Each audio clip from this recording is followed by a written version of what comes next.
The day I buried Elena, my kids had already schemed to snatch our memory-filled home, thinking I was just a frail old man easily shoved into a nursing home. But holy plot twist, my wife left behind a bombshell secret, a villa in Portugal, and a genius plan to make them pay for their greed. A hidden truth, exposing my real strength they never saw coming.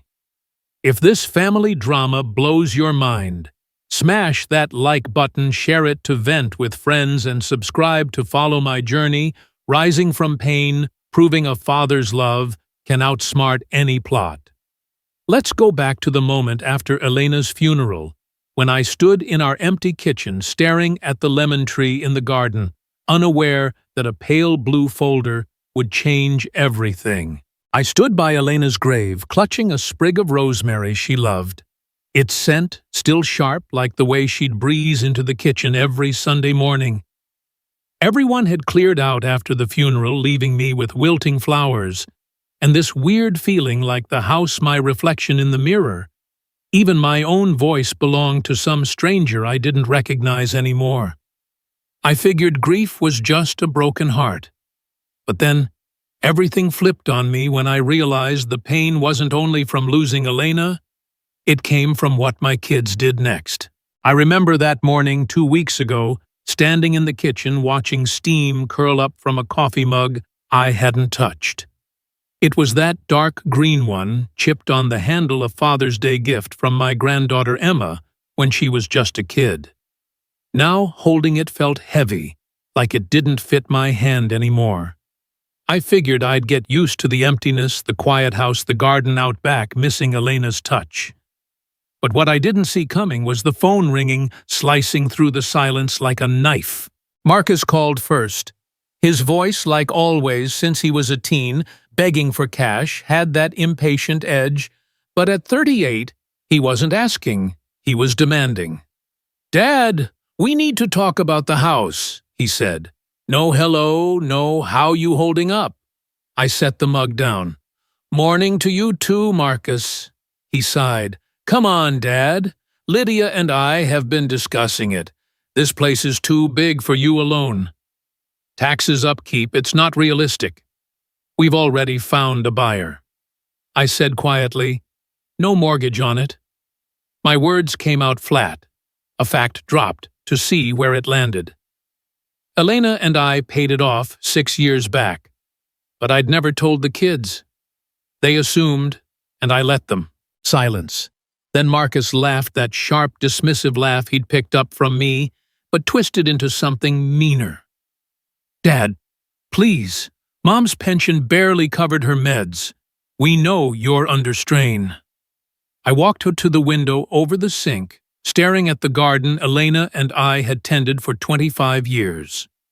The rosemary leaned into the stone path, the lemon tree needed pruning. Every plant, every stone was a monument to what I'd lost. I asked, keeping my tone even, "Worried about me, huh?" He clipped back. "Worried about what's practical." I tuned out as he rattled off Emma's tuition, his and Lydia's new place. In my mind, I saw him at his dining table laptop, open spreadsheet, glowing with columns labeled, "Dad's house sale, proceeds split." I'd taught him numbers when he was 8, figuring change for the ice cream truck. Now he was figuring me. I figured I'd keep letting them lead like I'd always done, because a father's love can blind you. But as I rinsed the mug, the rosemary scent wafted in from the garden, like Elena whispering, "Don't let them decide your life, Robert." I dried my hands, gazed at the lemon tree, casting its shadow, and told myself to be strong the way Elena had taught me, not by yelling, just by doing. I didn't want them paying the price through arguments or blame. No, I wanted them to feel it themselves, the fallout of their greed, but still leave a door open for them to come back. Because even though it hurt, I still loved them. I stepped into the hallway, morning light slanting through the windows, catching dust motes on the console table. Elena's reading glasses sat there, folded neatly on her unfinished paperback. I reached out, then pulled back. Touching them felt like crossing a line I wasn't ready for. But as I headed to her study, a strange noise came from the garden. Soft, like footsteps sneaking behind the rosemary hedge. My heart picked up. Who was out there? And why did it feel like Elena had known this was coming all along? The gravel crunched under Marcus's black SUV that morning, its polish catching the light like it was out to prove something. I stood at the kitchen window, still shaken from that strange noise in the garden last night, my hands tight on the sink like it could hold me steady. I figured they'd call again, keep pushing about the house, but I didn't expect them to show up ready to sell me my own life. Marcus and Lydia stepped out him in sunglasses. He didn't bother removing her with that tight smile she used when bad news came wrapped as a favor. I opened the door before they knocked, clinging to the calm Elena always said I wore like an old jacket. Dad, Marcus, started leaning on the door frame. This place is too much for you now. 2 big taxes, our brutal maintenance, you name it. Lydia's got a basement full bath we'll throw in a kitchenette. Done deal. Done deal. Like I was a contract to sign.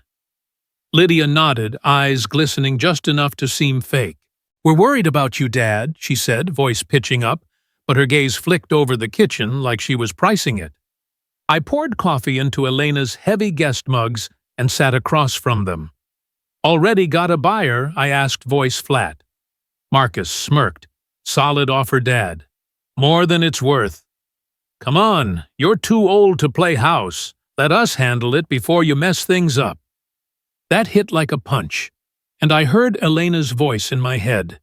Don't let them talk to you like that, Robert. I thought I'd raise them to respect family, but here they were treating me like some old man who couldn't keep his roof from leaking. I remembered Elena's fight with Marcus in this kitchen years back, when he borrowed money for a sure thing and never paid her back, even knowing she was sick. She'd said that night, eyes heavy, he counts what isn't his yet. Lydia was no better, always needing loans for Emma's school, but never calling to check in. How could they not even wait for my grief to settle? The hurt twisted not just losing Elena, but seeing my kids turn into strangers who saw me as a check to cash. I said no mortgage, paid off 6 years ago.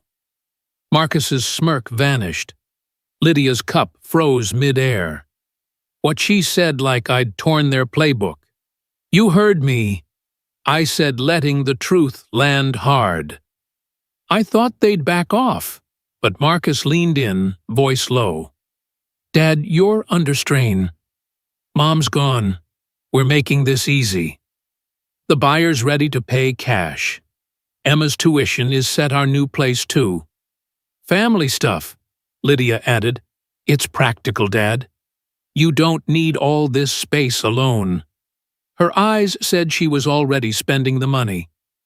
I looked between them, heart aching, but resolve growing. Practical for who I asked.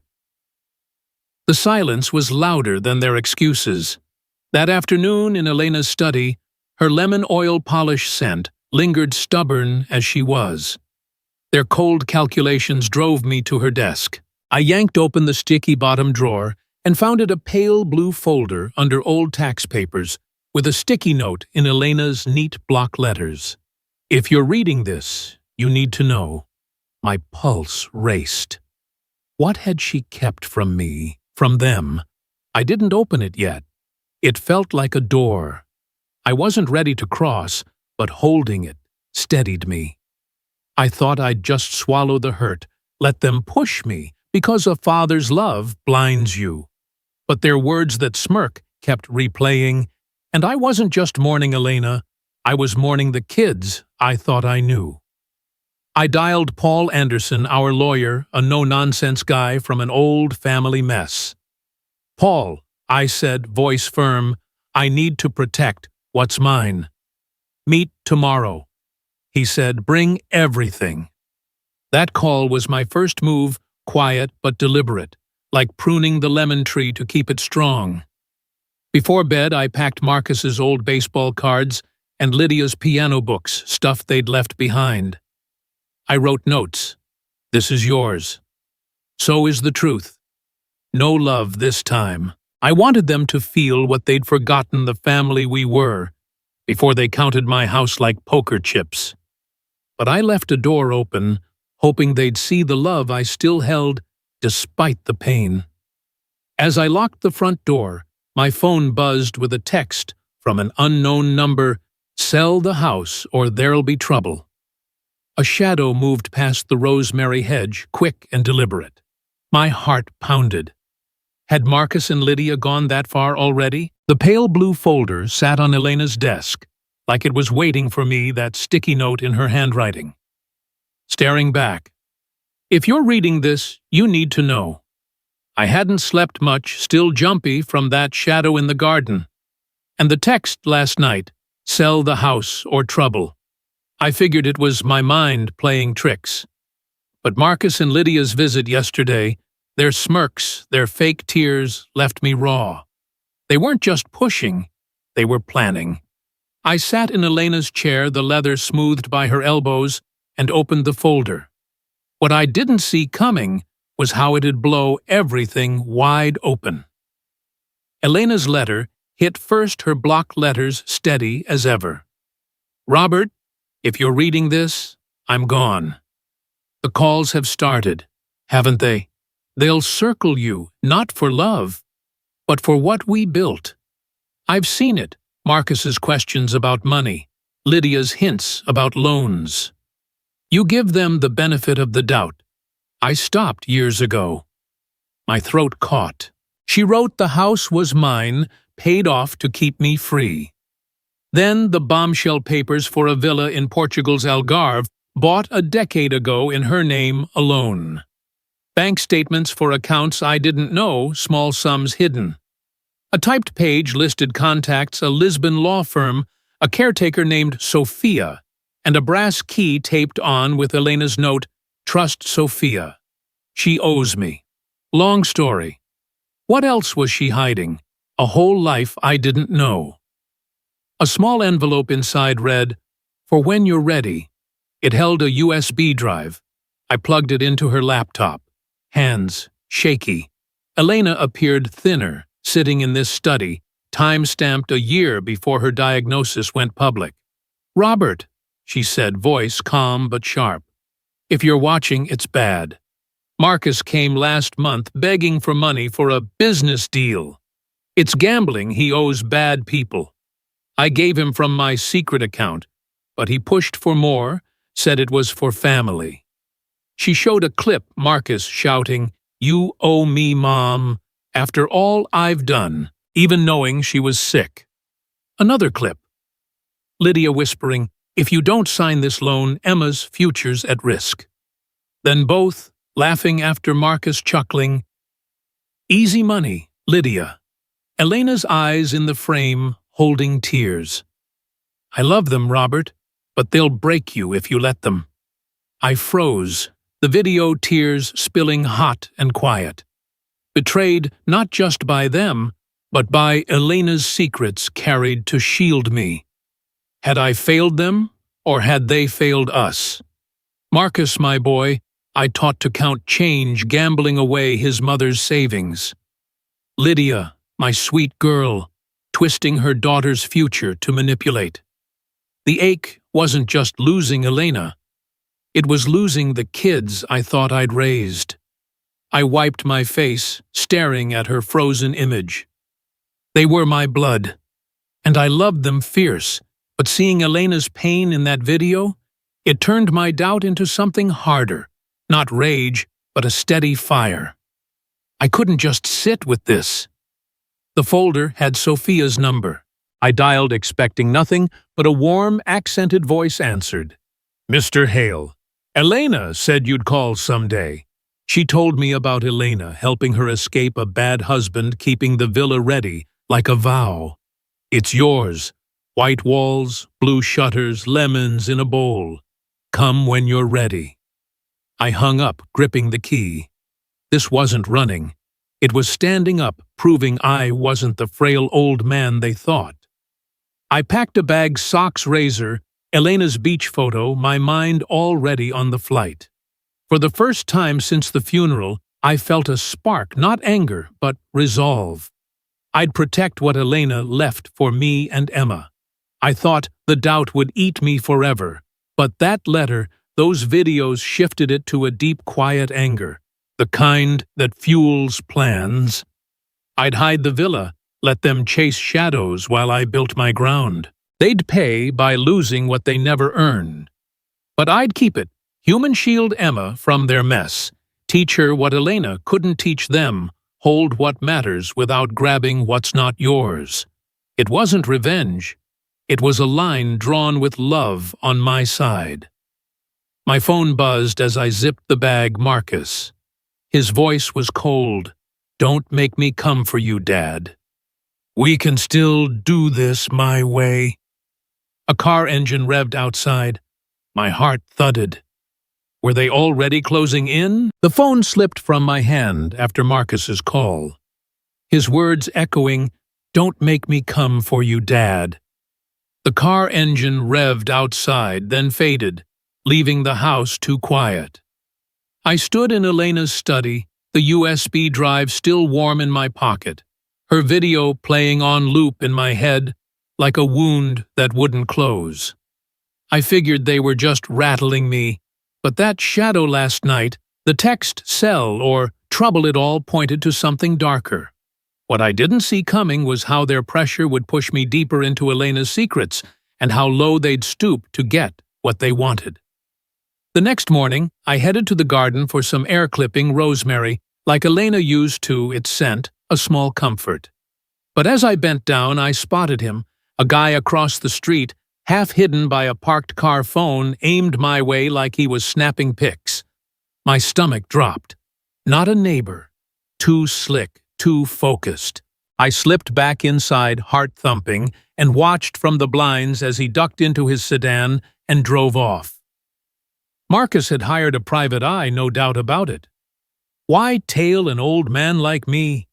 To catch me slipping, build their case for guardianship, or to sniff out the villa before I could. The thought made me sick, my son treating me like some suspect in his shady deals. I loved him, but this crossed a line, turning family into a game he thought he'd win. Then Lydia pulled her stunt colder than I imagined. Emma called that afternoon, voice trembling. "Grandpa, Mom said you're really bad off, that you're sick, like Grandma, and we have to sell the house to save you." I froze, mug halfway to my mouth. Sick, like Elena. Dying alone. Lydia had sunk to using her own daughter, spinning lies, to guilt Emma into pushing me. She said, "If we don't act fast, you'll be gone." Emma whispered, breaking. The hurt hit like a wave. Not just the deception, but seeing Lydia drag Emma into this for tuition or her new place.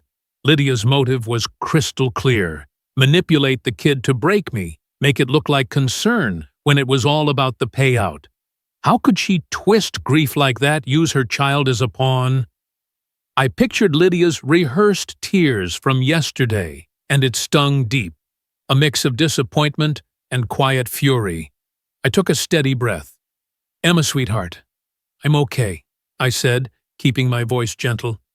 "Your mom's scared, but not for the reason she says. Come see me soon, we'll sort it." Hanging up, I felt the tear part of me wanted to call Lydia forgive, like always pull her in for a hug and say it's water under the bridge because a father's love doesn't quit easy. But the other part.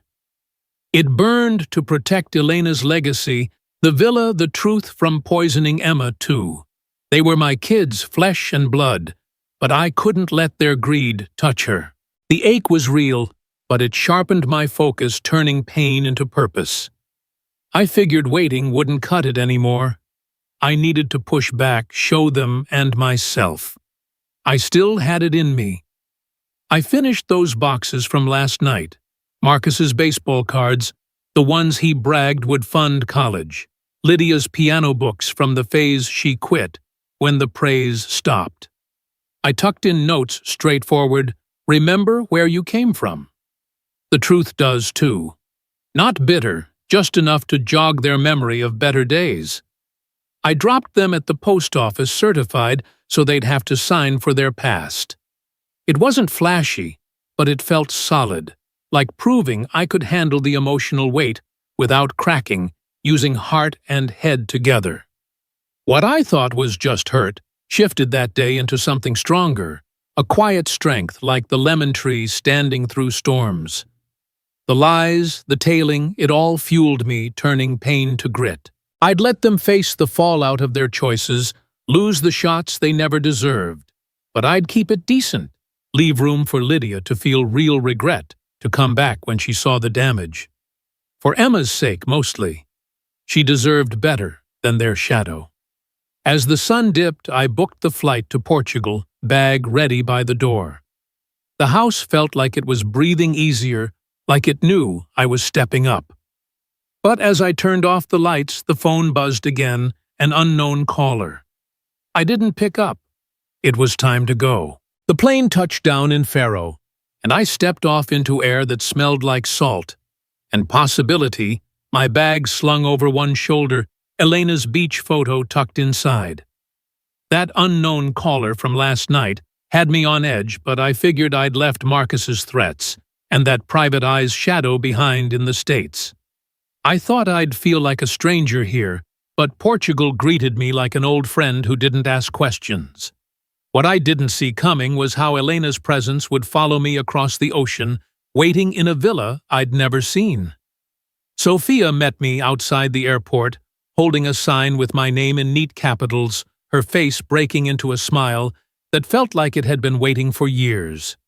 She was small hair knotted low with a navy sweater that didn't shout for attention. "Mr. Hale," she said, hugging me like we weren't strangers. "Elena would have had my head if I didn't welcome you proper." I laughed, a sound I hadn't heard from myself in weeks. Over coffee in her little car, cloud gray practical, she told me how Elena had saved her from a bad husband a decade back, helping her get a lawyer, sitting through every meeting. "She gave me my life back," Sophia said, eyes soft. "This villa. It's her gift to you." I gripped the brass key from the folder, wondering what else Elena had tucked away. A painting, maybe tied to her will.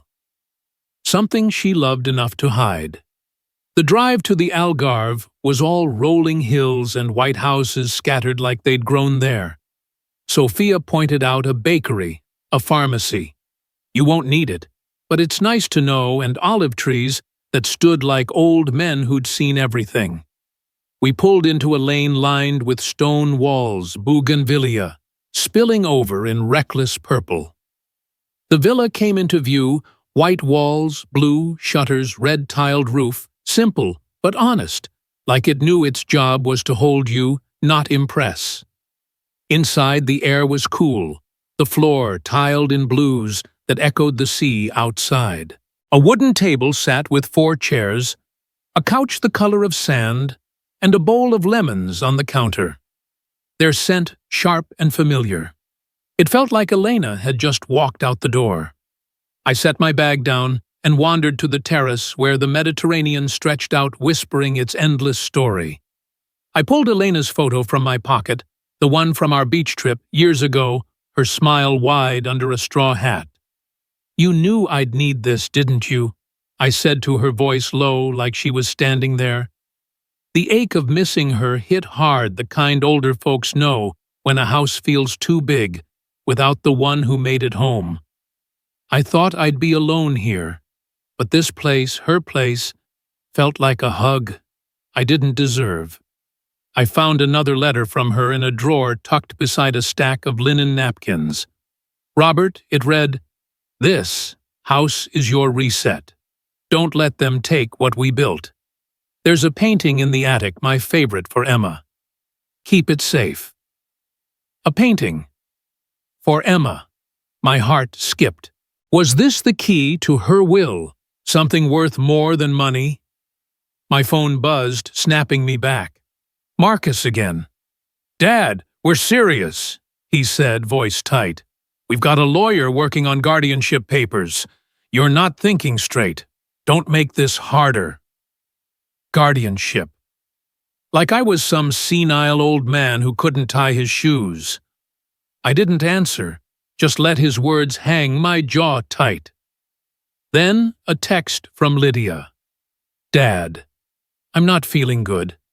Please think about the house. For Emma. Not feeling good." After lying to her daughter about me dying, the gall of it made my blood boil, not loud but steady like a fire you don't see until it's too late. Their motives were bare now. Marcus wanted cash to cover his gambling debts, Lydia to bankroll her new life. They thought I was a hurdle, not their father. How could they sink so low after everything Elena gave them? I figured I needed to keep moving, not just sit with the hurt. I climbed to the attic, following Elena's note, and found it a painting wrapped in cloth. A small seascape with colors so vivid it felt like the ocean was breathing. Elena's handwriting on the frame, for Emma to remind her what lasts. It wasn't just art. It was her heart, her legacy, something Marcus and Lydia would have sold off without a second thought. Holding it, I felt Elena's trust in me, her belief I could protect what mattered. I wasn't the frail guy they painted. I was her partner still standing. I emailed Paul Anderson, attaching a photo of the painting and a clip from Elena's video, the one where Marcus and Lydia laughed about easy money. Paul, I wrote, use this if they push guardianship. Marcus's debts are deeper than he's saying. It wasn't revenge. It was insurance, a way to keep their greed from touching Emma's future. The loneliness I'd carried from the States started to lift, replaced by a quiet hope, like the way the sea outside kept moving no matter what. I thought I'd be swallowed by grief here, but Elena's villa, her letters, her painting, they were like a map she'd drawn for me. I sat with Sophia that evening, sharing a simple supper of bread and olives. I told her about Elena, how she'd cut rosemary for Sunday roasts, how her love was in every stone of this place. She built this for you, Sophia said, because she knew you'd fight for it. That hit me. Elena's love wasn't just memory. It was strength passed on to me. I'd let Marcus and Lydia face the mess they'd made, but I'd do it clean, leaving room for them to find their way back for Emma's sake. As I locked the villa's door that night, the phone buzzed again, no caller ID. I ignored it, ready to sleep under Elena's roof. But then I heard a knock, soft but real. I opened the door, and there was Emma, standing with a backpack, eyes wide. "Grandpa," she said, voice cracking, "I had to come. Mom lied to me." My heart stopped. How did she find me here? The knock echoed through the villa, like a question I wasn't sure I wanted answered. I opened the door, and there was Emma, backpack slung over her shoulder, eyes red-rimmed and wide like she'd carried half the world's weight to get here. "Grandpa," she said, voice cracking, "I had to come. Mom lied to me." My heart stopped for a beat. How had she found me? I'd kept the villa hush-hush, even from her, thinking it'd keep her safe from Marcus and Lydia's schemes. But seeing her so small, yet so fierce, the ache hit me, not just shock, but a tidal wave of love tangled with worry. I pulled her inside, wrapping her in a hug, her hair still carrying that strawberry shampoo scent from when she was little. "Come on in, kiddo," I said, keeping my voice steady as I could. "We'll figure this out." I thought she'd show up angry or confused, but what I didn't expect was how her arrival would rip everything open again, forcing us to face the ugly truth about her parents. We sat at the wooden table, the bowl of lemons between us, like a quiet witness. Emma spilled it all, hands trembling. Mom cornered me, crying, said you were fading fast. Grandpa, just like Grandma, said selling the house was to save you. Her voice broke. She told me you're forgetting things like Alzheimer's or something. but I knew she was off. I found your flight receipt in her email. She'd been snooping. Snooping. It stung knowing Lydia had dug that deep, using Emma as a pawn while hunting my plans. Emma. She chose me, burning her own savings to hop a plane. What side would she stick to now? And that painting upstairs? Elena's gift for her, did it hold a bigger secret? Something tied to the will that could shift everything. I led her to the study, where Elena's laptop sat with the USB plugged in. You need to see this, I said, voice low, like letting an old friend in on a hard truth. I hit play and Elena's face lit up the screen, her words steady but sharp, as she laid it bare. Marcus's gambling debts, how he'd hounded her for cash even when she was sick. Lydia's loan demands masked as family needs. The clips rolled, Marcus barking. You owe me, Mom, after everything, Lydia hissing. It's for Emma, don't be selfish. Then the gut punch, them laughing, after Marcus smirking, easy money, sis. Emma's face went white, then flushed, red tears spilling as she gripped the table. How could they do that? She choked sobs, shaking her. Mom lied about you, and they used Grandma too. I pulled her close, rubbing her back like when she'd scraped her knee at 5. It's okay to hurt, Em, I said, throat tight. Inside, Elena's voice echoed from years back, after a fight with Marcus' family's a garden Robert. Pull the weeds, don't torch it. I missed her like a piece of me was gone, but holding Emma, I felt her strength in me. Your grandma loved them fierce, I said, even when it hurt. We can too, but we don't let it blind us. I figured the night would stay heavy, but then everything changed real fast when my email pinged an alert login from unknown device. My stomach knotted. I checked the logs. Someone Marcus no doubt had hacked in searching Portugal Villa, my flight details, even Sophia's name. After that, PI came up empty. He was digging deeper. What was he chasing? The painting in the attic. Elena's favorite, worth enough to clear his mafia debts if he knew, or just a way to drag me back for their guardianship stunt. Elena's video had hinted at his ties to bad people, loan sharks, maybe worse. What if they showed up here desperate to snatch the painting and bail him out? The thought wasn't just about me anymore. Emma was here now, caught in their crosshairs. What I didn't see coming was how this would push me from hiding to fighting back hard and quiet. I thought we'd just sit with the pain, but Emma wiped her tears and looked at me, eyes steady. Show me how Grandma did it, she said. We moved to the kitchen, and I handed her a lemon from the bowl. Roll it first, I said, pressing one against the counter. Loosens it up like folks when you give 'em time. She copied me hands, finding their rhythm as she sliced the scent, filling the air like Elena was right there. I told her how Elena cut rosemary not just for roasts, but to teach patience how this villa wasn't running away but starting over. Your grandma trusted me with this place, I said, glancing toward the attic. And that painting up there, it's for you, her way of saying, hold on to what lasts, not what shines. Emma's eyes sparked a flicker of independence I hadn't seen before.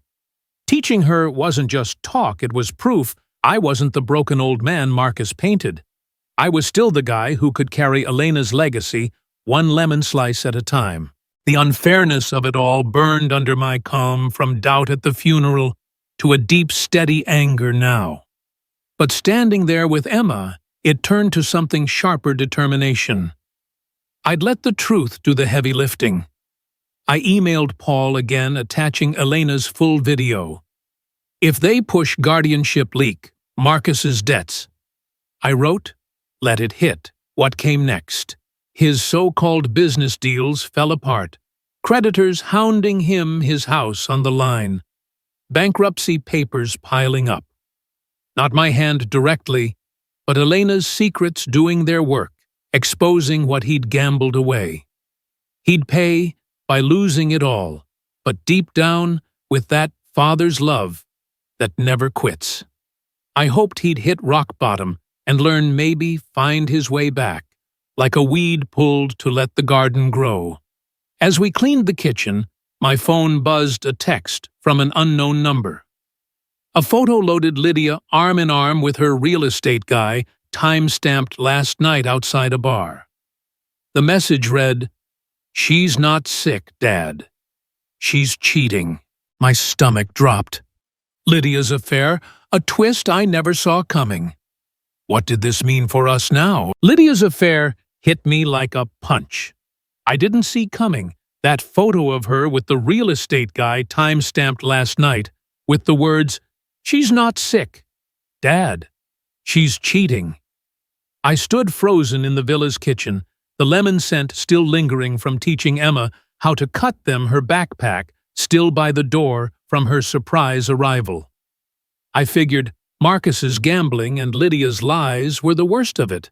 But this was betrayal on a whole new level, and it burned deeper than I expected.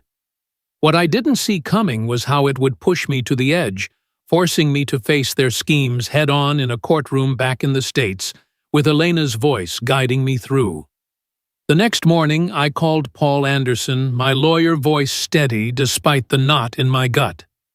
"Paul, I got something new," I said, forwarding the photo and text. He called back within the hour, his tone grim. "Robert, that realtor. He's not just Lydia's side piece. He's been forging documents, trying to fake a codicil to Elena's will, claiming the house goes to them. Forging her will." The audacity made my blood boil, not loud, but like a slow fire you don't notice till it's blazing. Paul dug deeper and found emails between Lydia and the guy plotting to sell the house before I could blink, with Marcus in on it to clear his debts. The painting in the attic was the key to the real will, Elena's true legacy for Emma. The thought gnawed at me, but I kept it close, not even telling Emma yet.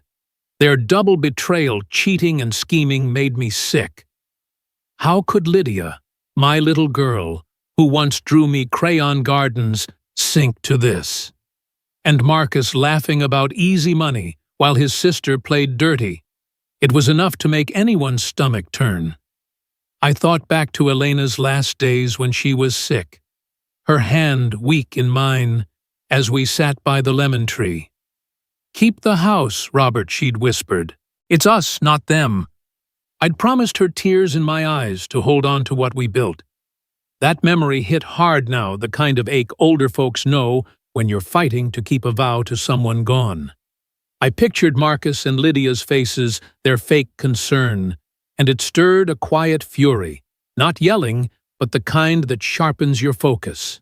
They thought I was a tired old man, easy to push aside. But Elena's trust that painting this villa, it was my backbone, and I wasn't bending. I flew back to the States for the guardianship, hearing Emma by my side, her jaw set like she'd inherited Elena's fire. The courtroom smelled like old wood and stale coffee, fluorescent lights washing everything in a flat glow. Marcus and Lydia sat across from us, their lawyer, a slick guy with too perfect hair, spinning a tale of me being unstable, too old to manage alone. Marcus wouldn't meet my eyes. Lydia's hands fidgeted, her wedding ring glinting like a lie. Paul stood up calm as ever and slid a USB across the table. "Play this," he said. The judge nodded, and Elena's face filled a small screen, her video from the Villa voice steady as she laid out Marcus's gambling debts. Lydia's loan demands their laughter over easy money. The room went dead quiet. Then Paul dropped the bomb. "We've got evidence of a forged codicil drafted by Lydia's realtor friend trying to steal Mr. Hale's estate." He presented the emails, the photo of Lydia's affair. The judge's face hardened. Marcus's lawyer stammered. Lydia's eyes hit the floor. The guardianship petition was thrown out, my independence upheld clear as day. But the real shock came from Paul's final card, a police report tying Marcus's debts to a local loan shark, who'd sent a thug to my house last week. That shadow in the garden. Not just a PI, a warning. My heart raced, not for fear, but for the weight of it all coming down. I'd thought the courtroom would be the end, but it was just the start. Standing there watching Marcus's face collapse as creditors circled him, bankruptcy looming his house on the line. I felt no joy, just a heavy relief. Lydia's affair, now public, burned away her mask of concern. They'd pay not by my hand, but by the truth Elena left behind. Yet even as the gavel fell, I remembered her words, "Don't torch the garden." I loved them, despite the hurt, and I wanted them to learn, not just lose. I rose up in that moment, not by shouting, but by letting Elena's video and Paul's evidence speak proof I wasn't the frail old man they bet against. I was still her partner, still the guy who could hold the line. The unfairness of it all had simmered for weeks, from the funeral to now, but in that courtroom it cooled into something else, resolve. I wasn't fighting to hurt them. I was fighting to keep what mattered for me and Emma. The painting, Elena's real will. It was safe in Portugal, and I'd make sure it stayed that way. But I'd keep it human, leave a door open for them to come back, to practice forgiveness like Elena taught. I looked at Emma, her eyes steady, and knew she'd carry that lesson too. As we left the courthouse, the air crisp and sharp, my phone buzzed a text from Sophia. "They're here at the villa, Marcus and Lydia. They want to talk." My stomach dropped. They'd found us. What were they planning now? Sophia's text, "They're here at the villa, Marcus and Lydia. They want to talk," hit me like a cold wind off the Algarve Sea. I stood on the villa's terrace, Emma beside me, her eyes still puffy from the video we'd watched last night, the one where Elena laid bare their betrayal. I figured the courtroom win would have shut Marcus and Lydia down, their guardianship stunt crushed by Elena's truth and Paul's evidence. But now they'd tracked us to Portugal, showing up uninvited. What I didn't expect was how standing face to face with them would stir up everything anger, love, and the ghosts of who we used to be. Were they here to make things right? Or just scrambling because Marcus's debts had caught up? The gravel crunched as their rental car pulled up. Marcus stepping out first, sunglasses still on like armor, Lydia trailing with a face pale as the villa's walls. I opened the door, keeping my stance steady, Emma at my side. "Dad," Marcus started, voice low but edged, "we need to talk. No lawyers, no games." His jaw was tight, but I caught a flicker of something new. Desperation, maybe Lydia's eyes. Darted to Emma, then away like she couldn't hold the weight. "We're sorry, Dad," she said, voice soft, almost breaking. "We messed up. Sorry." After forging wills, hiring PIs, lying to Emma, I figured apologies were cheap, but what were they really after? A clean slate, or a way out of Marcus's mess with those loan sharks? We sat at the wooden table, the lemon bowl between us, like a quiet judge. Marcus took off his glasses, revealing eyes that looked tired, not sorry. "Look, Dad," he said, leaning forward, "we didn't mean for it to go this far. But you're making it hard. Just sign over the house and we'll handle everything. You don't need this fight." His words carried a threat, like he still thought he could bully me. I stared him down, calm but hard. "You think this is about the house," I said. "It's about what you tried to take from your mother." Emma tensed beside me, her hand brushing mine. Lydia's face crumpled and tears, real ones this time, spilled over. "I didn't mean to hurt you, Dad," she said, voice raw.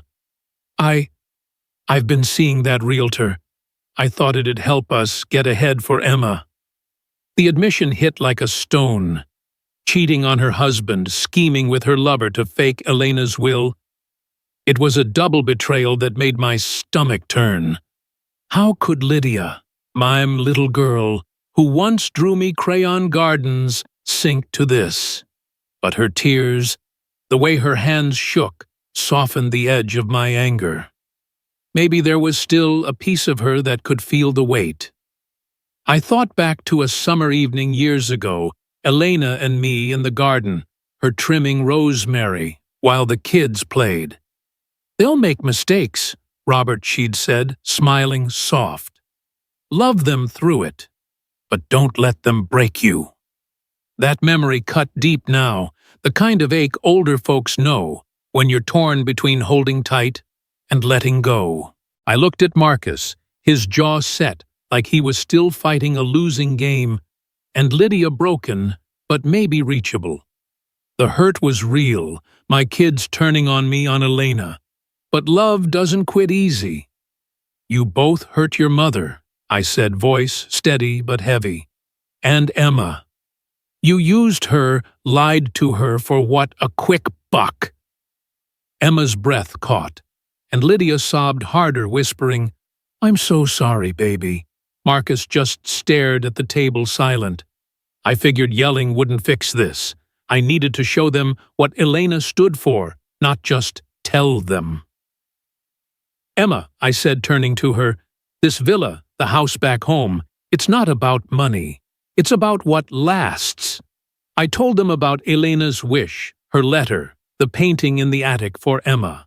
"I'm turning the house in the States into a museum for her memory," I said. "For Emma to keep, not sell." Marcus's head snapped up, eyes flashing. "A museum? You're throwing away millions!" Lydia looked away, tears still falling. I leaned in, voice low. "It's not mine to throw. It's Elena's legacy and Emma's future." That was my stand. Not a shout, but a line drawn clear, proving I wasn't the old man they could push around.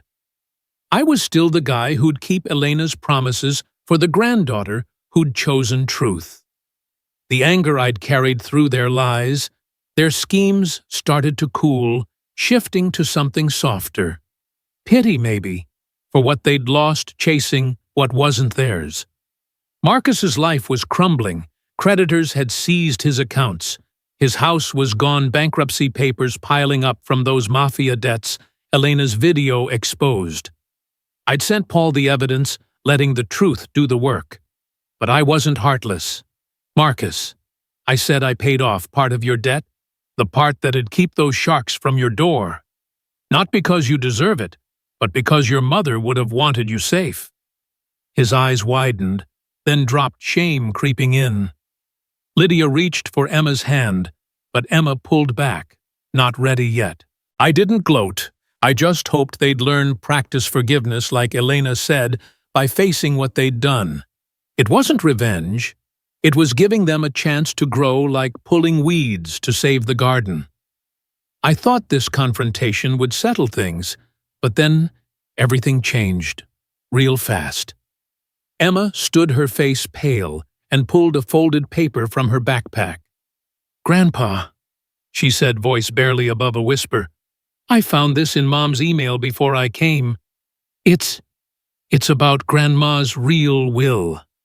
My heart thudded. A secret she'd kept even from me. What was Elena hiding now? Emma's folded paper sat on the villa's table. Her words, "It's about Grandma's real will," still ringing in my ears. I figured the courtroom showdown and Marcus and Lydia's half-hearted apologies had drawn the line. But now this, another secret from Elena, tucked away like a seed waiting to grow. I thought we'd reached the end of surprises, but everything changed real fast when Emma handed me that paper. Her eyes steady but nervous, like she was passing me something heavier than it looked. What I didn't expect was how it would shift the ground under us, not just tying up loose ends, but planting something new for Emma, for me, maybe even for the kids who'd lost their way. We sat in the kitchen, the lemon bowl catching the morning light, and I unfolded the paper. It was a scanned copy of Elena's real will emailed to Lydia, but never opened, probably because she was too busy scheming with her realtor lover. It named Emma as the beneficiary of a trust fund set up years ago, tied to those secret accounts Elena kept. "It's for school for your future," I read aloud Elena's words, calm as ever. "Use it to build, not to borrow against."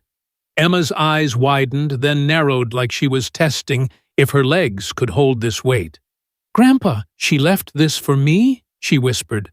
I nodded, throat tight. She wanted you free.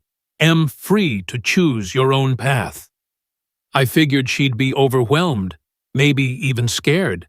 But what was she going to do with it? Blow it on spring break, or chase something bigger, like Elena did? The question hung there, a spark of curiosity about the woman she'd become.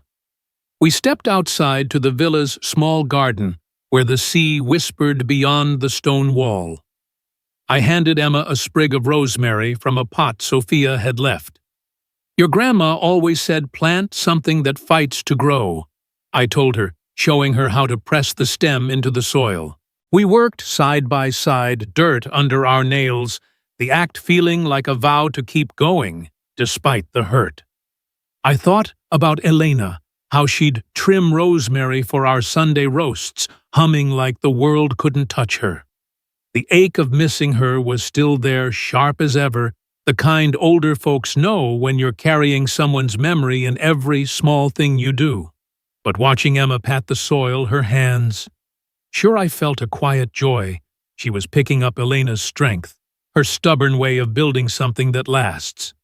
It wasn't just about money. It was about planting roots deeper than grief.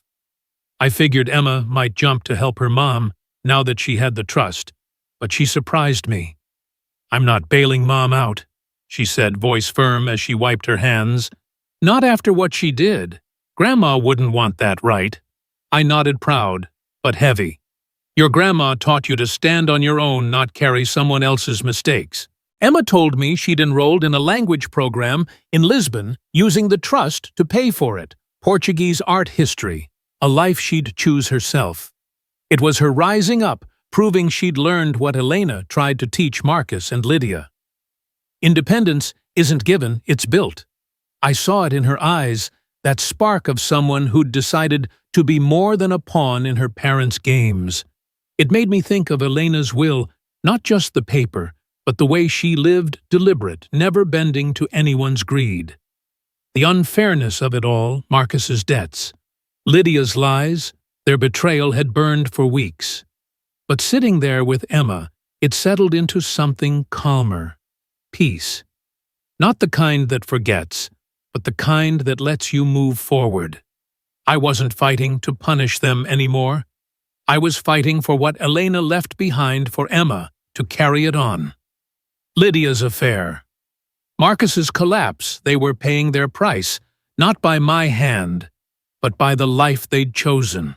I'd let Lydia practice her way back like Elena taught, through time and truth, not quick apologies. It wasn't revenge. It was giving them space to grow like rosemary fighting through rocky soil. I looked at Emma, her hands still dirty from planting, and knew she'd make it her own woman, not her parents' shadow. That evening, Sophia brought over a loaf of bread warm from the bakery, and we ate on the terrace, the sea stretching out like a promise. I told Emma about Elena's Sundays, how she'd make pie and say patience tastes better than sugar.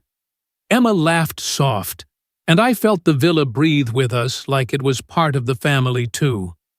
I thought we'd settled into this new quiet, but then everything changed real fast. My phone buzzed a text from Marcus. No words, just a photo, a slice of lemon pie on a diner plate, a fork beside it. My heart skipped. Was he reaching out, or was this another move in his game? Marcus's text, a slice of lemon pie on a diner plate. No words, just a fork, sitting quiet, sat heavy on my phone screen.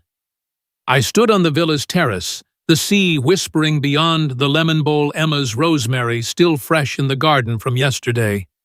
I figured his photo was a gesture, maybe a step toward mending things after the courtroom and their half-baked apologies. But was he really changing or just playing a new angle? I thought the fight was over, but everything changed real fast when I realized this pie might mean more than an apology. It might mean Marcus was finally listening. What I didn't expect was how it would pull us all back together, not fixed, but trying in a way only time and pie could. A few days later, Lydia showed up alone, a small bouquet of wildflowers in her hands, her face pale but honest, no trace of the fake tears she'd used before. "Dad," she said, voice trembling, "I'm trying to make this right. I was wrong about the house, the affair, all of it." Her eyes were wet, real this time, and it hit me hard, the kind of ache older folks know when you see a kid you love finally face their mess. I let her in, setting the flowers by Elena's photo on the table. "I hurt Emma," she said, choking up. "I hurt you." The admission softened the anger I'd carried. Her betrayal, the forged will, the lies to Emma still stung, but her tears felt like a crack in the wall she'd built. I wanted to believe her, but part of me held back, wary of another act. Was she here for forgiveness, or just to clean her conscience? I pulled up Elena's video on the laptop, not the one from the courtroom, but an older one I'd found in the villa's files. Elena in our garden back home trimming rosemary, saying, "Forgiveness isn't a gift, Robert. It's work. You give it when they earn it, but you don't lock the door." I played it for Lydia, her eyes glued to the screen, tears falling, as Elena's voice filled the room. "Your mom taught me that," I said, voice low like confiding to an old friend. "She loved you even when you broke her heart." Lydia nodded, whispering, "I know." The moment wasn't about settling scores, it was about showing her what Elena stood for, the kind of love that doesn't quit, but demands better. I felt the weight of it missing Elena, but proud Emma was here to see this learning from her grandma's strength. Marcus didn't show, but a week later, another text came, a blurry photo of him fixing a cabinet hinge at his place, captioned, "Trying Dad." I figured he wasn't ready to face me, not after bankruptcy, hit his house, gone to creditors, those loan sharks off his back, only because I'd paid part of the debt. But that hinge, it was small, clumsy, but it meant something. I thought back to when he was 12, helping me patch the roof, learning to hammer shingles straight. I called him voice calm. "Come over, Marcus. Bring a screwdriver. We'll fix something together." He showed up the next day, quiet, no sunglasses, no smirk. I handed him a hinge from the villa's gate, showed him how to line it up, tighten the screws. "Steady hands," I said, watching him work. "That's how you build something that lasts." It wasn't much, but it was a start. Me rising up not as a judge, but as a dad, passing on what Elena taught, proving we could still be father and son. The hurt, Marcus's threats, Lydia's affair had burned for weeks, but now it eased into something like hope, not blind, but careful. They'd paid their price, Marcus's life in ruins, Lydia's marriage cracked, but I wasn't here to gloat. I'd let them learn like Elena's garden, pull the weeds, give the good stuff room to grow. Lydia was trying, Marcus was stumbling toward it, and Emma? She was already there, planting rosemary, choosing her own path. It wasn't revenge, it was patience. The kind Elena said tasted better than sugar. As we sat on the terrace that Sunday, eating pie Sophia brought from the village, the sea humming soft, I thought we'd found a new rhythm. But then everything changed real fast. Emma leaned in, voice low.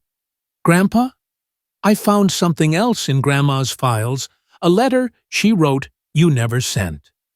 My heart skipped. What had Elena kept hidden this time? Emma's words, "A letter she wrote you never sent," hung in the air like the last note of a song you didn't want to end. I sat on the villa's terrace, the sea humming soft beyond the lemon bowl, the rosemary we'd planted together still green in the garden. I figured Marcus's pie photo and Lydia's tearful visit had started to mend things, a shaky bridge back to family. But this letter from Elena, it felt like her final word, one last secret to close the circle. What I didn't expect was how it would settle everything, not with a fight, but with a kind of peace I hadn't felt since she left. What did the future hold for us now, with her legacy guiding the way? We ate pie that Sunday, Sophia's village special, the crust flaky and tart with lemon, the sea stretching out like it was part of the meal. Emma laughed, licking sugar off her fingers, and for a moment it was just us, no ghosts of Marcus's debts or Lydia's lies. I thought about that letter tucked in my pocket, and after Emma went to bed, I sat at the kitchen table with a pen and paper. Elena, I wrote you, built this every stone, every plan. You knew I'd need it, didn't you? I pictured her in our old garden years back, trimming rosemary and saying, "Forgiveness is like pie. Robert takes time, but it's worth the wait." Her voice was so clear it hurt the kind of ache older folks know when you're holding on to someone who's gone, but still feels close. I thanked her for the villa, the painting, the trust for Emma, for giving me a way to stand tall when I thought I'd break. Writing it felt like a prayer not to forget, but to carry her forward. I was sad, sure but happy, too, knowing Emma was here, living Elena's lessons. Emma was up early the next day, already talking about her Lisbon program, Portuguese classes, art history, a life she was building with the trust Elena left. "I'm not going back to how things were," she said, voice firm as she rolled a lemon on the counter, just like I'd shown her. "Grandma gave me a shot to be me." I nodded, proud as hell. She wasn't just rising up. She was soaring, proving Elena's legacy wasn't money, it was independence, the kind Marcus and Lydia had forgotten. I decided to keep the villa not as a hideout, but as a symbol of that freedom, a place where we could plant rosemary and remember what lasts. It wasn't about locking them out. It was about keeping what Elena built alive for me, for Emma, for whoever came next. The unfairness, Marcus's debts, Lydia's affair had burned for weeks, but now it faded into something softer release. They'd paid their price, Marcus with his bankruptcy, Lydia with her broken marriage, but I didn't need to rub it in. They were changing slow and messy, Marcus with his hinge, Lydia with her tears. I'd let them keep trying like Elena taught, don't torch the garden. It wasn't revenge, but a quiet victory, love winning over greed, not by shouting, but by waiting. I looked at Emma, her hands steady as she sliced a lemon, and saw the future. Elena dreamed of a family not perfect, but growing, with a door open for Marcus and Lydia to step through when they were ready. As the sun dipped, we sat on the terrace, pie plates, empty, the sea, singing its endless tune. I thought we'd found our rhythm, but then everything changed real fast. I opened Elena's letter, the one Emma found. "Robert," it read, "if you're reading this, you've won, not by fighting, but by staying true. Keep the villa for Emma, for you. Let them come back when they're ready. Love, always." My throat tightened and I looked out at the sea, feeling her there in every wave. What did the future hold for us? A family maybe pieced back together, not whole, but enough. As the sun set over the villa, Elena's letter in my hand felt like her final hug, a reminder that love outlasts greed. Emma's laugh. The rosemary growing strong, it was the future Elena dreamed for us. I'd fought not to win, but to keep what mattered, and found peace in letting Marcus and Lydia learn the hard way. If this story of family betrayal and quiet strength hit you, share your thoughts Below, how would you hold the line for what lasts? Like this video, subscribe for more real stories, and let's keep the conversation going.